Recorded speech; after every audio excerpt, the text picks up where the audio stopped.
ভোর রাত্রে যখন সাহরি খাইতে উঠবেন, সাহরি খাওয়ার পর ফজরের আজানের আগে আপনি 10 মিনিট 5 মিনিট একটু আল্লাহর কাছে কেবলামুখী হয়ে হাত তুলে রুমের লাইটটা বন্ধ করে একটু আল্লাহর সাথে কথা বলবেন। মানুষের সাথে বহুত কথা বলছেন, আল্লাহর সাথে একটু কথা বলে দেখেন। আল্লাহর সাথে কথা বলার স্বাদ আছে ভাই, অনেকে জীবনে একবারও এই স্বাদ পান নাই। একটু কথা বলে দেখেন। ভোর রাতে সাহরি খেতে উঠলে 10টা মিনিট একটু হাত তুলে কথা বলেন। কিভাবে কথা বলবেন?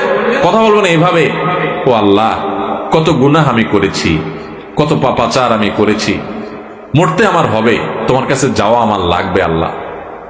শয়তানের প্ররোচনা করেছি, এই রমজান মাস তুমি কত মানুষকে মাফ করে দাও। নবী করিম সাল্লাল্লাহু আলাইহি ওয়াসাল্লাম বলেছেন, ওয়ালিল্লাহি উতাকাউ মিনান নার ওয়া যালিকা ফি কুল্লি লাইলা।